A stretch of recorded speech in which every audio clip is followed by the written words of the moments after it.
Welcome back to Open Your Eyes on this lovely Wednesday morning. Moving now into our second segment for this morning. And this one, of course, the role universities play in COVID-19 recovery. Now, in with us to talk about it, not in with us, but on the screen, is going to be Dr. Luz Longsworth, who is the Pro Vice Chancellor and Principal of the UWI Open Campus. Dr. Longsworth, good morning and welcome. Good morning, John. Good morning, Malini. And good morning, Belize. I really wish I were there in person with you. In fact, I had planned to be. I'll tell you what, it would have been a nice thing to have you in with us. We know that you're all the way in Jamaica, and yes, you're making sure you hold the fort down tight.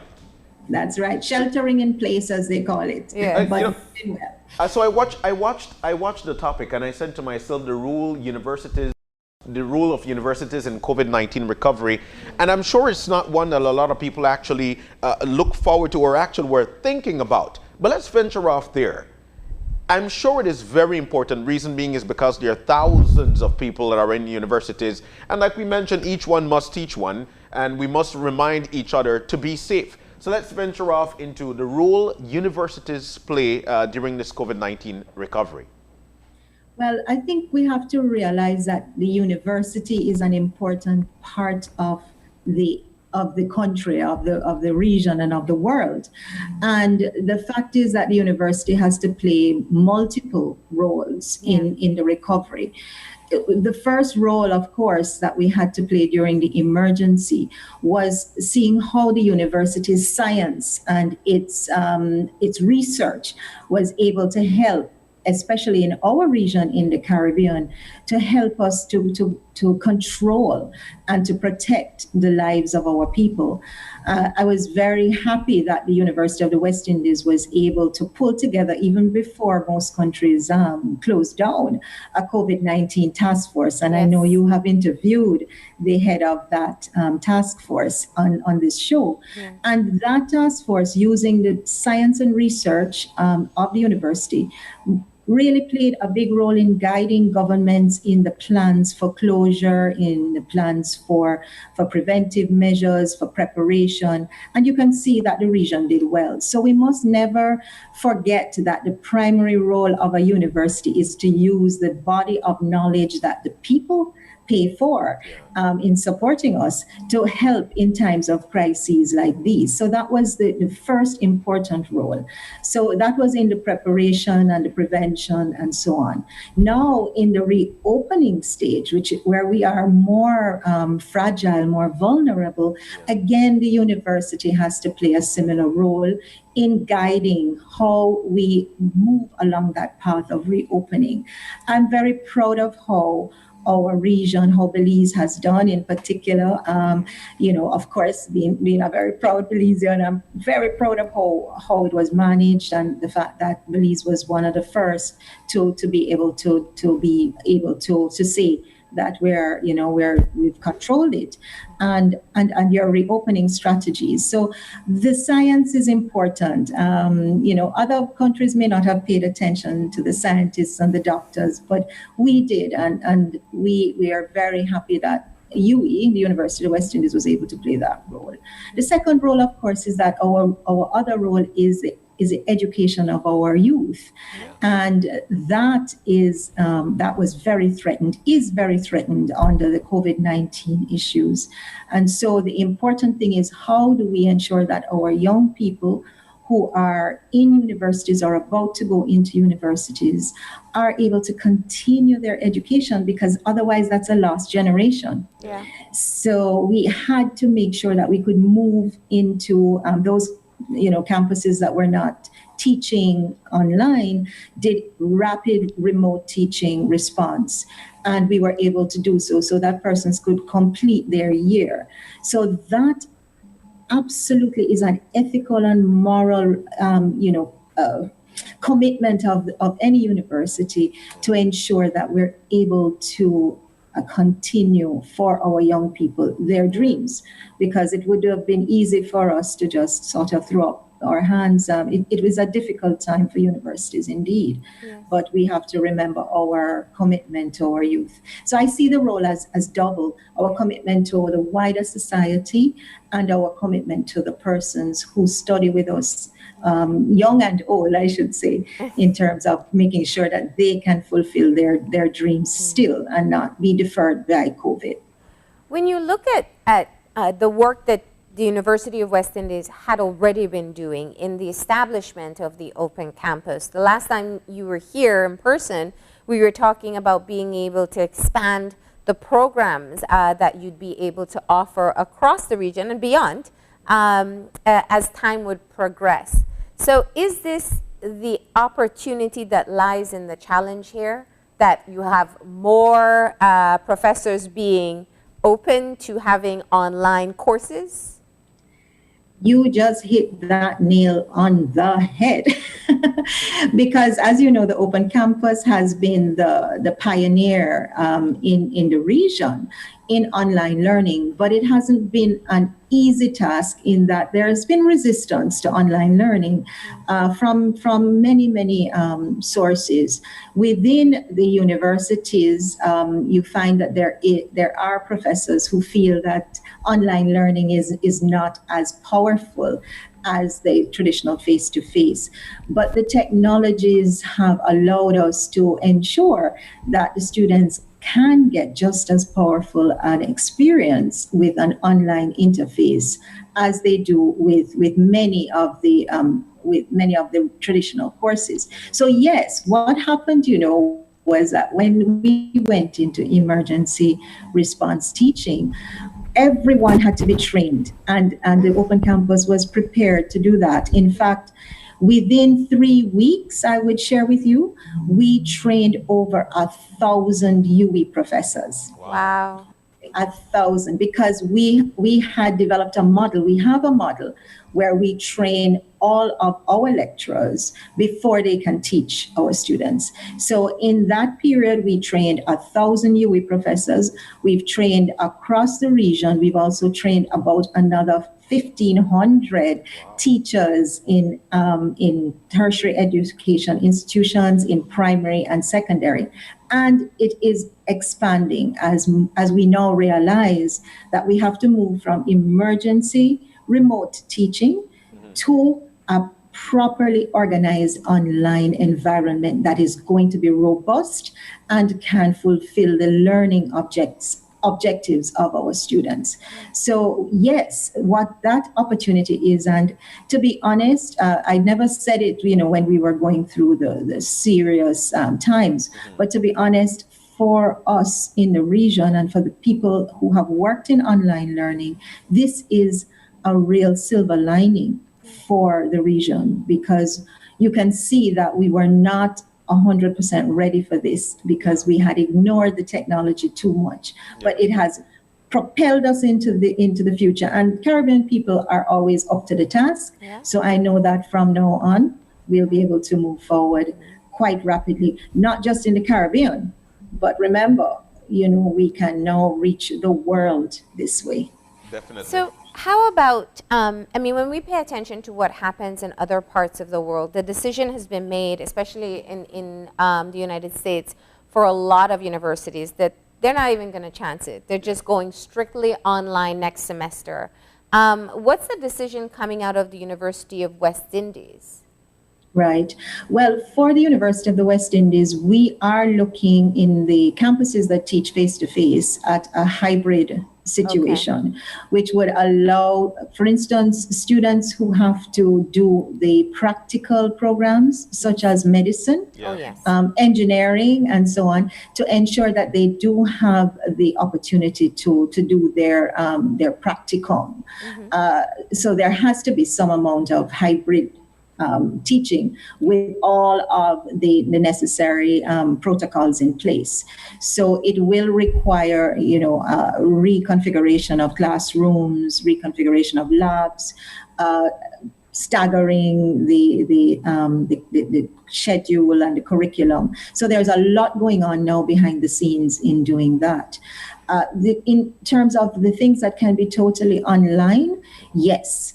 Certainly for the next semester, we see that that will be the majority of the courses that can be taught fully online will be moved online as much as possible. But we don't discount the fact that a university education requires more than just the teaching. It requires that interaction. Yes. And yes, and we have to do two things, I think. One, we have to seek opportunities for those kinds of face-to-face interactions, even if it is using the technology like this, right? So that young people can broaden their horizons. I see it as a huge opportunity for global learning, because now you don't need to just worry about your classmates, meeting with your classmates in Jamaica or Barbados or Belize, but you can be on a program like this and be talking to people in Kenya and in Colombia and in Kathmandu, so that I think is the exciting thing about the new technologies, and our young people are used to that. So we do have to create environments for that kind of interaction. It's cheaper and safer. I was just about to venture off there, Dr. Longsworth, because with this pandemic, we have seen the damper, especially economically, for a lot of families. It's very difficult. It's very challenging at this particular time, and some people might want to push venturing off into a higher learning back a little so they could suffice their families. Let's talk about the enrollment at UWI at this particular time, and what are we doing, or what is UWI doing to try and make it much more accessible or easier financially for students? Right. Well, let me share with you the fact that sometimes people see higher education as an expense rather than as an investment. Yes. And I really think that if we changed that approach, we would not see it as expensive. We are willing often to buy a car, to buy a house, and we don't see that as an expense. We see it as an investment. Yes. So I think it must start with a mindset change, that what COVID has taught us is that our knowledge is really what will keep us safe. Very true. It is our education that will keep us safe, that we can understand, we know what are the appropriate protocols to observe and so on. The truth is that higher education is not an inexpensive commodity, and I call it a commodity because in this fourth industrial revolution period, you cannot have a population that is not educated. As you can see, jobs will disappear overnight. Yeah. And you have to have people who are flexible, who are able to learn quickly. You have to have continuing professional education. These are the things that we in the Open Campus offer right there in Belize. So let me put in my plug there, that you have it right at home, and now you can access so much more than before at the site right there in Belize. So please go and check out Dr. Charmaine Saunders and the fabulous team in Belize. But yes, it seems like it's expensive, and online learning has often been seen as an expensive option. But the truth is, you have to do a cost benefit analysis. So if you are studying online, you are not going to be spending money on transportation to and from school. You're not going to be spending money on food that you'd have to buy if you were on campus. You would not be spending money on accommodation if you have to move from where you are, or on airfares and that sort of thing. So you have to look at it in the balance. The online model of the Open Campus, for example, doesn't require a student to buy texts, because we have online libraries, we have the material that you need for the course embedded in the course. And yes, of course, we have suggestions of other books you can read. So people have to look at that as a tremendous investment, and look at the quality of what you're getting. Because, of course, I'm a UE person, and I'm going to say, you can't get a better quality education. Certainly, here in the Caribbean, we are number one. Proud to report that the recent rankings has the University of the West Indies now number one in the Caribbean and in the top 0.5% of universities in Latin America and the Caribbean, which is about 1,200 universities. Wow. So, people talk about Harvard and Yale. Well, we must be very proud of what we have built as a people in this region, and realize that you have your own university. I won't even say your own Harvard and Yale. You have the University of the West Indies available with good quality programs. So yes, it's expensive. Whether it's a face-to-face education or it is an online education, it may seem like an expense. But let us not call it an expense. Let's call it an investment. It is an investment which will have high returns down the road. Of course. And when you look at the change that is taking place in the new enrollments that happen each year, are we seeing, COVID-19 has taught us, or the pandemic has taught us, just how easily we can transform ourselves into a digital nation. We did it in Belize, I think, and it has surprised everyone how everyone just stepped up to the challenge of shifting from what we would do in person to what we can do online. Yeah. Do you think that this is going to generate a bigger uptake in online students? And how ready are you to be able to accommodate that?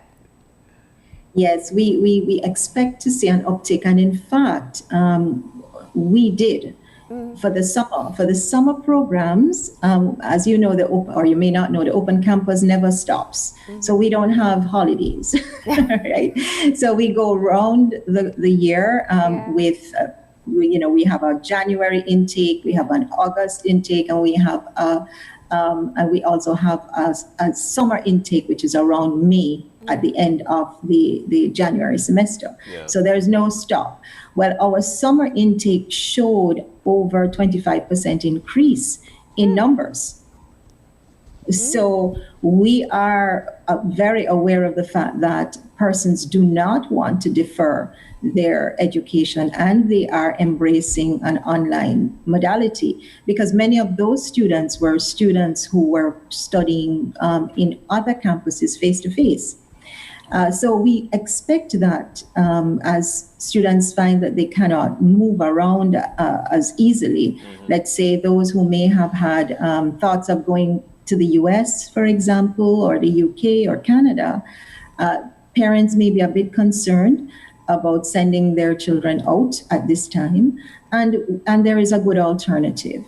And as long as people are studying, I think that is the important thing. Yeah. Yes, I want to see everyone enrolled in the University of the West Indies, but there are lots of options. Don't put your studies on hold. You can do a year online, and you can then transfer into the university or the college of your dreams. One thing about anything you do with UE is that those credits are always accepted at most of the best universities, and especially now that our rankings are so high, there's no question that many of the universities that people are going to in the US are ranked lower than the University of the West Indies in international standings. So I would say, yes, there is going to be an increase in online, but there is also an increase in pressure on us as the developers, the managers of online learning, the curriculum development. We have to keep ahead of our young people because they are on the edge, and they want, things like AR and AI. I was about to say that you preempted my next question, because again, lessons learned.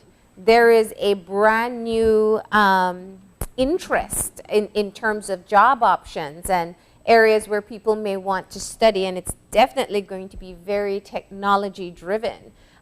Where is the University of West Indies in being able to meet this challenge? Right. Well, we are there. Yeah. I know that this is one of the areas you had asked me about the last time, and I don't think I had answered it as well as I should. But we about 3 years ago, we recognized the need for this in the region, and we started the bachelor's program in software engineering with a with Chinese university. And we have coming out this year, we have about 25 graduates with their BSc in software engineering.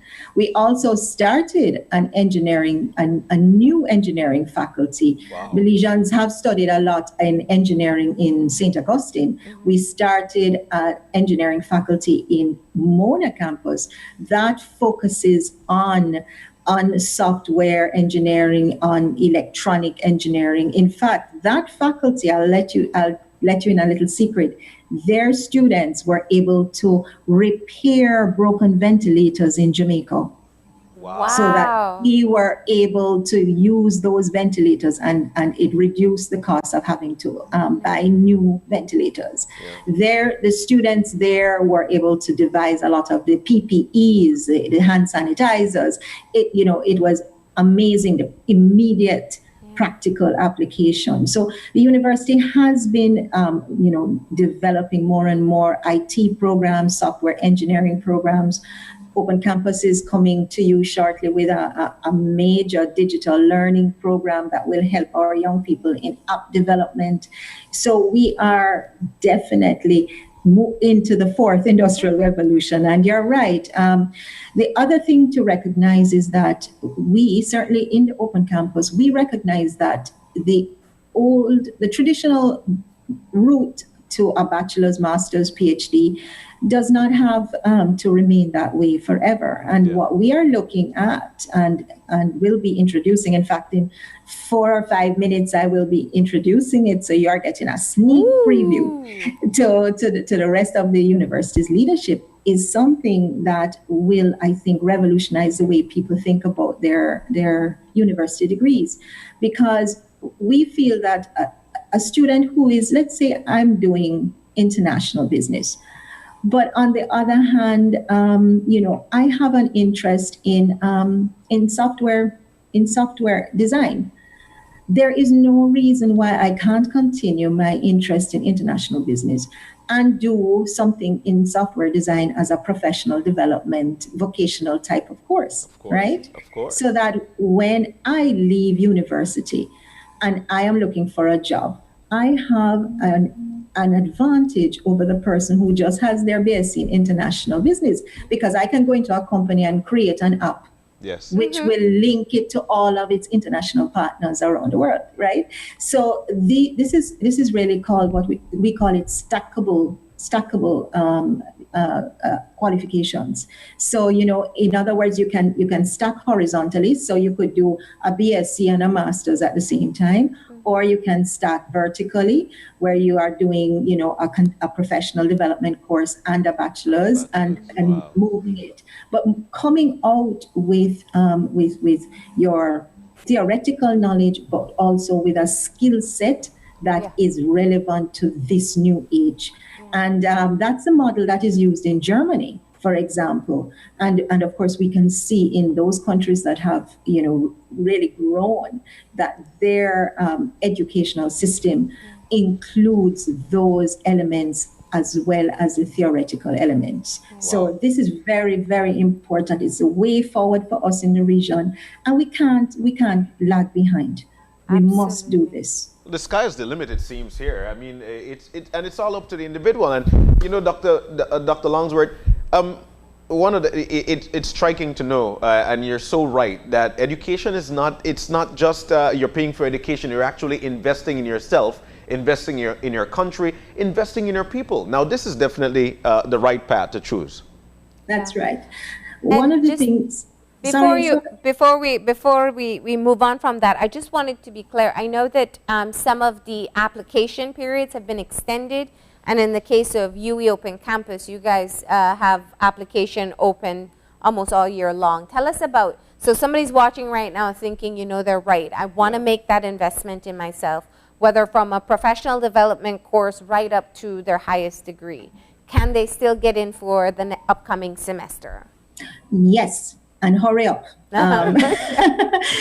Because what happens is that we do accept applications pretty much year round, as I said. But if you want to start in August, then you have another couple of days, I think, to apply. So we do have to have a cutoff in order to ensure that that we were able to process the applications, and we also have a training orientation session for students who are not familiar with the online platform. Okay. So yes, there is, but the truth is that don't despair, because we do have another period in January if you miss this period. I know, for instance, a lot of students are just doing, the CXC examinations, and they're a bit disturbed about this. We will be able to take people in for the January semester. The other campuses, the face-to-face campuses, also have extended applications, as quite far considering the normal period. So, we are making as many adjustments as we can to be able to accommodate the students that are obviously have been so disadvantaged by the COVID-19. But don't worry if you don't make it in time for August semester, September semester for the degree program. Now the professional programs, I recommend for Belizeans that you check with the sites, because those have different start dates. Yeah. And you can apply up to the day before the program begins, right? So I would suggest that you check with the site for those start dates and for the things you're interested in. And the beauty about going online now is that you will have access to programs that may have only been restricted to, let's say, Trinidad and Tobago, because it was face-to-face. We're now doing a lot of those online, and you would be, and they have some fabulous courses there as well. So, please check it out. You know where the Open Campus site is, and it is right there on beautiful Princess Margaret Drive with fabulous people. But you can contact us on email as well. Now, you know that I'm going to do the plug, right? Yes, go ahead. But we did get a chance to chat with Dr. Saunders in her brand new role, and so we are definitely excited to hear that in everything that we've been experiencing in the past few months, there are some positives that have resulted, and part of that is an expansion in opportunities in what we can access at the university. So we can be grateful for that. And also an extended deadline. So if anybody's thinking about it, still thinking, get online and apply today. Dr. Longsworth, we appreciate you taking the time to talk to us. Thank you so much, both of you. And remember, there is a program for you both as well. I keep telling you. Yeah, and you didn't even mention your prior learning assessment as well, right? You have to call me back. All right. Thank you so much. Thank you, Dr. Longsworth. Thank you. And thanks to everyone. Good to be with you this morning. All right. What a wonderful conversation there with Dr. Luz Longsworth. But we're about to take a commercial break. And when we come back, the Belize Police Department promotes Citizens Appreciation Day. We'll tell you more about it when we come back.